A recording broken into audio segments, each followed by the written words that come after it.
Nouveau logo pour la chaîne Wikibalade. J'ai fait faire ça par un truc automatique, là, une IA. Aujourd'hui, la Wikibalade, c'est sur la diffraction encore. Oula, je vais trop loin. Salut Onis, salut Yod, salut Algor. Bienvenue, installez-vous, on commence la Wikibalade. Donc la dernière fois, on avait parlé de Max von Laue, qui avait découvert la diffraction des rayons X. Et aujourd'hui, on parle des Bragg, la famille Bragg, donc le père et le fils, qui eux, ont utilisé ces rayons X pour étudier la structure cristalline. Et notamment, ils ont fabriqué un spectromètre, les premiers spectromètres. William Henry Bragg, un physicien et chimiste britannique, il est né en 1862 et il est mort en 1942 à Wigton, en Angleterre, quasiment en Écosse, tout au nord de l'Angleterre. Et il partage avec son fils William Lawrence Bragg, donc ils ont le même prénom et le même nom, c'est le deuxième prénom qui diffère, le prix Nobel de physique de 1915 pour leurs travaux d'analyse des structures cristallines à l'aide des rayons X. Et donc ils découvrent la loi de Bragg, qui interprète le processus de la diffraction des radiations sur un cristal. La direction des rayons X, elle dépend de l'écart entre les atomes dans le cristal. Il a enseigné en Australie, à Leeds, à Londres. Voilà, il a eu des médailles, etc. Donc c'est le fils d'un capitaine de marine qui est devenu fermier et de sa femme Mary Wood, fille d'un pasteur. Voilà, il a de bonnes capacités en mathématiques. Il est reçu 3e Wrangler, je ne sais pas ce que c'est ça. Un étudiant qui a obtenu les meilleurs résultats scolaires de mathématiques en 3e année. Par opposition, l'élève ayant obtenu les plus mauvais résultats tout en ayant validé sa 3e année reçoit une cuillère de bois. C'est marrant ça. Voilà des gens connus. Rayleigh, dont on a parlé, qui a eu le prix Nobel. Herschel, Stokes, Cayley. Tous ceux-là, ils sont connus. Ah, oui, c'était pas une petite cuillère. Ok, tu peux l'accrocher, même pas dans ton salon, je sais pas si ça rentre. Tu l'accroches dans ta grange. Je sais pas s'ils avaient des granges à l'époque. Ils font pas semblant. Et c'est où ça? C'est dans une école ou... Ah, c'est à Cambridge, ok. Donc le dernier reçu à Cambridge, le dernier qui se qualifie entre guillemets, qui passe l'année, il a la cuillère de bois. Une bonne grosse cuillère à soupe dans les Mathematical Tripos. Ok, ouais, tout le folklore. Donc il travaille à Adélaïde, en Australie. Et il n'a pas énormément de connaissances en physique au début. C'est quelqu'un qui est venu sur le tard. Il n'y a que quelques centaines d'étudiants suivant les cours complets et très peu dans le cursus scientifique. La cuillère en bois, c'est lorsqu'il rame en maths. Ouais, ça permet de ramer encore mieux. C'est une belle récompense. C'est un peu moqueur, mais en même temps, c'est celui qui galère un peu et qui arrive quand même à passer l'année tout juste.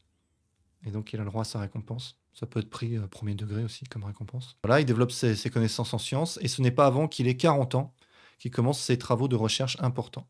Donc, il s'y est mis un peu sur le tard. Okay, il publie un article sur l'ionisation des gaz, donc le fait d'arracher des électrons aux atomes. Et il fait des expériences avec du radium, donc le nouvel atome qui vient d'être découvert par les époux Curie en France. Okay, voilà, il travaille sur le radium. Il combine les deux, l'ionisation du radium. Ensuite, il revient en Angleterre, à Leeds. Il invente le spectromètre avec son fils William Lawrence. Donc William qui a le prix Nobel aussi. Je crois que j'avais une photo sur l'article en anglais. Je vais vous montrer ça. Non. Donc le voilà. Hein. Lui, c'est le père. Voilà. Ça, c'est un spectromètre à rayon X. Voilà à quoi ça ressemble. Et en gros, ça permet de séparer les différentes longueurs d'onde, les différentes fréquences radialement. Donc les fréquences partent dans des directions différentes. Ça permet de les isoler et de tracer le spectre d'un gaz, d'un cristal. C'est plutôt pour les solides, ça, je crois, vu que ça utilise les rayons X. Et donc, il crée carrément une nouvelle discipline grâce à ça, l'analyse des structures cristallines par rayons X, grâce au spectromètre. Il fait ça avec son fils, et les deux auront le prix Nobel de physique pour ça. Et il y a la fameuse loi de Bragg, après c'est la guerre, etc. Donc il travaille un peu pour l'armée. Tac, on va aller regarder le fils. Donc voilà à quoi ressemble le fils à l'époque. Alors à 5 ans, donc le fils, William Lawrence, fit une chute de tricycle et se cassa le bras. Son père, qui avait pris connaissance des expériences de Röntgen en Europe, le Röntgen, donc le tout premier prix Nobel de physique, a alors utilisé les rayons X récemment découverts pour examiner le bras cassé. Ce fut le premier usage chirurgical avéré des rayons X en Australie. Okay, donc pareil, il a des débuts prometteurs en mathématiques et après il va faire de la physique. Voilà, donc c'est lui qui met au point... Ah bah si, je l'ai écrit là. Je l'ai sorti, la loi de Bragg. Donc c'est plutôt le fils qui a trouvé la loi. Ça va un petit peu l'agacer qu'on dise qu'il a eu le prix Nobel grâce à son père. Effectivement, il a eu toute l'éducation scientifique grâce à son père, mais c'est quand même lui qui a fait une bonne partie du travail. Voilà, donc je détaille un peu. Donc cette loi, la loi de Bragg, permet de calculer la position des atomes dans un cristal en utilisant la façon dont ce réseau cristallin diffracte les rayons X. Il fait cette découverte en 1912 durant sa première année comme étudiant-chercheur à Cambridge. Donc il discute de ses idées avec son père qui travaille sur le développement du spectromètre à rayons X. Ça permet d'analyser les cristaux. Et voilà, la collaboration a conduit à faire croire que le père est à l'origine des développements, alors que les deux ont travaillé dessus, le fils tout autant que le père, peut-être même le fils un peu plus que le père, pour la loi en tout cas. Et voilà, et en 1915, donc il perd son frère, donc le père perd son fils et a le prix Nobel, qu'il avait deux fils, je crois. Et, du coup, et ça en fait un des plus jeunes lauréats du prix, il avait 25 ans à ce moment-là. Bragg est un prix Nobel qui n'a pas inventé la fermeture éclair. Ok, je l'ai. À la base, ce soir, je devais participer à une réunion d'information sur Parcoursup en distanciel, mais mais l'appli ne fonctionne pas, donc je suis ici. Bienvenue, installe-toi. Ouais, Parcoursup, des fois, il y a des trucs un peu pas très bien organisés. Ensuite, il s'intéresse à la structure des protéines grâce à ses diffractions et ce spectromètre. Et ça va permettre plus tard de découvrir la structure de l'ADN. Donc James Watson, qui est un de ceux qui a découvert cette structure, il reconnaît que la méthode des rayons X développée 40 ans plus tôt par Bragg a permis cette découverte. Donc voilà, sur le moment déjà, c'était assez important. Et puis, c'est la spectrométrie, hein, c'est quelque chose qui a permis de... Voilà, ça c'est un spectromètre, qui a permis de faire des découvertes vraiment très nombreuses. Voilà, donc là vous avez un réseau ici. Ça diffracte la lumière, un peu comme un prisme, et vous avez les fréquences, les longueurs d'onde qui sont séparées. Vous pouvez étudier comme ça telle ou telle longueur d'onde. Voilà, il y en a sur les satellites d'observation, etc. Ça, j'ai déjà vu. Ça, c'est la ville. Et donc, la loi de Bragg, elle permet de comprendre comment les rayons sont diffractés sur les cristaux. Est-ce que tu as des conseils pour bien assimiler les chapitres de physique? Oui.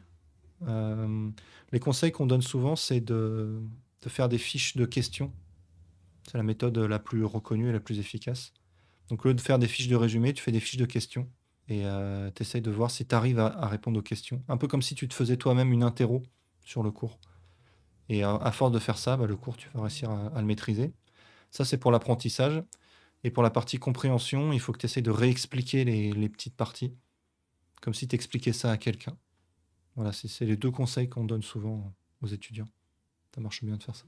La loi de Bragg permet d'expliquer donc la diffraction. Lorsqu'on bombarde un cristal avec un rayonnement de longueur d'onde qui est du même ordre de grandeur que la distance entre les atomes, la distance interatomique, on a une diffraction. Les conditions de diffraction donnent les directions dans lesquelles on observe l'intensité diffractée. Donc en gros, si vous voulez observer un cristal avec faire le schéma, avec un certain espacement entre les atomes, vous ne pouvez pas envoyer n'importe quelle lumière dessus. La lumière visible, ça ne va pas fonctionner. Je crois que j'avais déjà fait ce schéma la dernière fois. Alors, si vous avez les atomes comme ça, séparés d'une certaine distance, et que vous envoyez de la lumière visible, elle a une énorme longueur d'onde par rapport à ça. Donc vous n'allez pas pouvoir sonder. Il faut une lumière qui a à peu près la même longueur d'onde que la distance entre les atomes. Et ça, c'est typiquement des rayons X. Et ça, c'est la lumière visible. Et encore, il faudrait exagérer encore plus. L'écart en fréquence est vraiment très grand. Donc les rayonnements peuvent être électromagnétiques. Donc dans ce cas-là, c'est plutôt des rayons X. Ou bien vous pouvez même diffracter des particules, des neutrons, ce genre de choses. Et donc les rayons X, ils vont faire bouger le nuage électronique par rapport au noyau. L'onde électromagnétique va décaler ça. Et ça va créer une nouvelle émission d'ondes électromagnétiques à la même fréquence. C'est ça qu'on appelle la diffusion. Et là, dans ce cas-là, c'est la diffusion Rayleigh. On avait parlé de Rayleigh une dernière fois, une fois précédente. Donc là, vous voyez l'onde qui arrive sur un atome. Ça le fait vibrer. Et cette vibration va faire que l'atome, il réémet une autre onde électromagnétique. Et vous avez des ondes sphériques comme ça. Et à cause de l'espacement entre les atomes, ces ondes sphériques vont interférer. Dans certaines directions, elles vont s'ajouter. Et dans d'autres directions, elles vont s'annuler. Et donc, il y aura seulement certaines directions, vous voyez, comme ici, là. Certaines directions, il y a seulement certains angles qui vont permettre d'observer de la lumière. Et l'angle, vous voyez ici, θ, c'est l'angle. Il dépend donc de la longueur d'onde, mais ça vous maîtrisez, vous savez quelle longueur d'onde vous envoyez. Et il dépend de d, qui est la distance entre les atomes, entre les plans ici plutôt. Donc la distance verticale. Mais c'est la distance entre les atomes. Et donc, en regardant quels sont les angles de diffraction, vous en déduisez des propriétés de la matière, des propriétés des cristaux. Voilà, c'est ça qu'ont fait les père et fils Bragg. Et si vous voulez, vous avez... Donc, je peux essayer de faire un petit schéma pour ça. Vous imaginez une couche comme ça de matière avec des atomes répartis sur 2 couches. Vous envoyez de la lumière comme ça. Il y a une partie qui va rebondir directement et une partie qui va traverser et qui va rebondir plus tard. Et ces 2 rayons-là, celui-là et celui-là, vont interférer suivant l'angle que vous mettez ici. Là, vous avez un certain angle là. On fait beaucoup d'optique dans les Wikibalades en ce moment. Ouais, là, c'est un peu la partie optique. Après, ce sera plus de la mécanique quantique dans les années 20. Et donc, en gros, vous voyez là le chemin, tout ce chemin-là, là, il est parcouru en plus, voilà, d'ici à là. Tout ça, c'est parcouru en plus par l'onde numéro 2. Vous voyez ici, les 2, elles sont confondues. La une, elle part comme ça, et la 2, elle part comme ça. Et là aussi, il faudrait enlever cette partie-là. Vous voyez, vous avez un certain calcul à faire, géométrique, et vous vous rendez compte que il y en a une des 2 ondes qui est comme ça, qui sort comme ça, et l'autre qui est un peu décalée parce qu'elle a mis un peu plus de temps. Le chemin est un peu plus long. Donc elle va être un peu décalée comme ça. Et donc, je vais la mettre à côté là, puis je vais la mettre en dessous. Donc il y a une certaine onde qui arrive comme ça. Voilà, vous avez une onde qui arrive, ça c'est la première par exemple, qui a rebondi directement sur la première couche de cristal. Et la deuxième, que je fais en vert. Et donc si elles ont parcouru le même chemin, elles sont superposées. Mais s'il y en a une qui a dû parcourir un chemin un peu plus grand, vous voyez, elle arrive en retard, donc elle est un peu décalée comme ça. Et si elle a un retard d'une demi-longueur d'onde, vous voyez que si je fais la somme des deux là, ça va faire quasiment 0. Parce que quand la bleue est au maximum, la verte est au minimum. Donc dans certaines directions, elles ont exactement la même fréquence. C'est la même onde en fait. À la base, c'est la même onde qui est envoyée. C'est juste qu'elles se séparent en 2. Parce qu'il y en a une qui tape sur la première couche d'atomes et une qui tape en dessous. Et maintenant, si vous envoyez exactement, si l'écart vaut exactement une longueur d'onde, vous voyez, ça va se superposer exactement ici. Bon, là, mon dessin est un peu décalé, mais vous imaginez que ça remonte exactement au même endroit. Et donc, si je fais la somme de ça, c'est ce qu'on appelle les interférences constructives. Vous allez avoir un signal global qui est avec une grande intensité. Alors que si je l'ai décalé d'une demi-longueur d'onde, vous avez un signal qui est quasiment nul. Donc ça, c'est ce qu'on appelle des interférences constructives, et ça, destructives. Et ça, là, de savoir de combien ça s'est décalé, pour savoir si c'est plutôt constructif ou destructif, ça dépend de la distance parcourue, et donc ça dépend de l'angle ici. Ça dépend de l'angle θ, qui est ici. Là. Et donc, il y a certains angles où ça va être constructif et d'autres destructifs. Et ça dépend de la longueur, et donc vous allez pouvoir récupérer cette distance-là comme ça. Ça permet de sonder la matière, en regardant comment la lumière est diffractée. Voilà, ça ressemble un peu à ce qu'on avait vu avec l'interféromètre de Michelson, où il y avait une lame semi-réfléchissante, il y a une partie qui rebondit, une partie qui traverse. Mais à la base, c'est bien le même rayonnement, donc ça va être la même fréquence à la fois. Question idiote, quand c'est destructif, où est passée l'énergie ? En fait, l'énergie totale, elle est... Là, si je reproduis ça au global, il faut raisonner globalement pour l'énergie, en fait. Donc, tu as le matériau qui est comme ça, avec différentes couches. Tu envoies une certaine lumière dans une certaine direction. Et puis, il y a une partie... si tu regardes certaines directions, ici, c'est destructif. Et certaines directions, ça va être constructif. Et puis, une autre direction, ici, ça va être destructif. Et donc, effectivement, si tu regardes que ce qui se passe ici, au niveau destructif, tu as l'impression qu'il n'y a plus d'énergie. Mais en fait, ce qu'il faut, c'est regarder le système global. Et donc, l'énergie initiale, ici, il faut la comparer à tout ça, toute l'énergie finale. Et là-dedans, il y a forcément un endroit où c'est constructif et où tu retrouves l'énergie initiale. Voilà, en optique de base, on dit que les rayons vont tout droit, par exemple. Hop. Ou alors, sur un miroir, vous avez la réflexion. Si vous allez un peu plus loin dans les études en optique, vous verrez que, en fait, là, il y a une diffraction à cet endroit-là qui part dans toutes les directions. Et c'est juste qu'il y en a une seule qui est constructive et les autres sont destructives. Mais techniquement, mathématiquement, il faut considérer les autres directions. Voilà. Et donc, ça a permis d'étudier les cristaux de manière assez précise. Et le spectromètre, lui, a eu des applications assez importantes plus tard. Voilà, c'était le père et fils. C'était William Bragg, père, et William Bragg, fils. Prix Nobel en 1915. Ensuite, la prochaine fois, 1916, il n'y en a pas eu. Ce sera 1917, Charles Barkla, qui a travaillé sur les rayons Röntgen. Donc, on va encore parler d'optique, de rayons X. Et après, on attaque la mécanique quantique, là, avec Planck. Donc, il en reste un sur l'optique. Et après, c'est la mécanique quantique. Avec Einstein, Bohr, voilà, l'expérience de Frank Hertz, Jean Perrin, Compton, Louis de Broglie, Heisenberg, Schrödinger, Dirac. Là, on attaque le dur. Là. Bon, n'hésitez pas si vous avez des questions. Donc oui, je disais en intro, un nouveau logo pour la Wikibalade. On a passé les 500 abonnés. Ça marche bien. Là, j'ai un peu de retard sur les vidéos. Faut que je monte. Il y en a quelques-unes à mettre. Ouais, on attaque le beau monde. Après, là, c'était déjà pas mal, hein, mais c'est vrai que là, il y aura des physiciens très très connus. Là. Voilà. L'actu récemment. Donc là, sur Sciences Physiques, j'ai pas mal publié. Je mets des cours en ligne en ce moment pour les. C'est un système d'abonnement que je fais. Et je mets des petits extraits gratuitement là-dessus, sur Sciences Physiques. Donc j'ai mis quelques parties de cours et d'exercices d'électronique.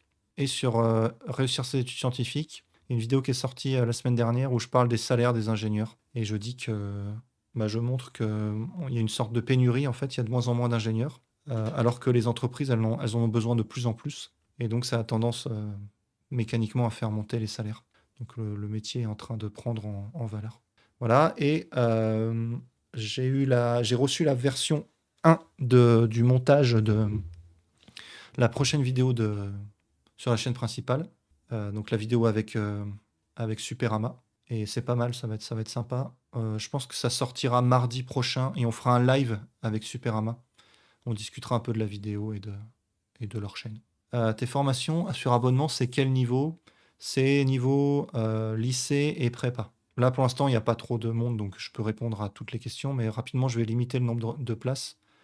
Et il y aura sûrement des élèves de différents niveaux. Il y aura il y aura plutôt des élèves de prépa, mais aussi des élèves de terminale. Pour l'instant, je suis en train de mettre en place le truc, donc j'ai mis pas trop cher parce que c'est en train de se construire. Mais voilà, pour l'instant, je mets les cours d'électronique. Voilà. Voilà ce que j'ai mis. Donc ça, c'est les prix à l'unité. Hein, ne voyez pas ça. L'abonnement, c'est 10 € par mois. Ça, des fois, je mets des réductions. 3 chapitres d'électronique en deuxième année de prépa et 2 chapitres de terminale. Et après, c'est sur demande des gens, en fait, suivant ce que les gens veulent. Après, vous avez accès à tout ça sur la liste email, si ça vous intéresse. Voilà, j'en parle plutôt sur la liste email. Donc la liste email, c'est accessible hein, en dessous des vidéos de sciences physiques et de RES. Voilà, vous avez les liens là. Voilà, la liste email, c'est le premier lien à chaque fois. Donc, sciences physiques et RES, je mets les liens là-dessus. Ok, on va faire un peu de Trackmania. Moi, je serais intéressé, mais je suis en remise à niveau scientifique, niveau lycée. Si c'est niveau première terminale, ça rentre dans le cadre. Donc, tu peux t'inscrire si tu veux. Et après, tu peux demander tel ou tel chapitre. Salut Noah. Allez, on va lancer Trackmania. Le nombre de Reynolds. Alors, qu'est-ce que le nombre de Reynolds? Ah là là. Expliquez, il y a une question dans le chat, on va répondre. Non, je vais faire mieux, je vais montrer le cours, je vais faire la même chose que ce matin. Donc pour le contexte, ce matin, il y a un élève le voisin de Noah Hilin, qui me demandait ce que c'était que le nombre de Reynolds 15 fois par minute, alors qu'on était en train de parler d'autre chose. Ouais, oui, j'ai compris que c'était une blague, hein, t'inquiète. Le nombre de Reynolds, c'est ça. Et vous voyez qu'il y a la viscosité en bas. Donc plus le milieu est visqueux, plus le nombre Reynolds est petit. Et par exemple, sur les glaciers, on voit que c'est très laminaire. Donc souvent, ce qu'on donne comme exemple, c'est ça. Le régime laminaire à basse vitesse. Régime turbulent, vous voyez, il y a plein de tourbillons dans tous les sens. Et le nombre de Reynolds, c'est très grand pour l'air. Donc il y a beaucoup de tourbillons dans l'air, mais très peu si l'eau va à basse vitesse, et encore moins dans les glaciers. Là, on a un écoulement très laminaire, on voit bien les couches qui glissent les unes sur les autres. Il n'y a pas de tourbillon, quand elles frottent bien, justement. Il y a beaucoup de frottements. Quand une question commence par monsieur, on peut être sûr que c'est un de tes élèves. Ouais, ouais. C'est lui qui m'a dit de dire ça en plus. Bah, c'est bien s'il est bon esprit là-dessus, c'est bien. J'avoue qu'il m'a un peu saoulé sur le moment, mais bon, c'était plus drôle qu'autre chose.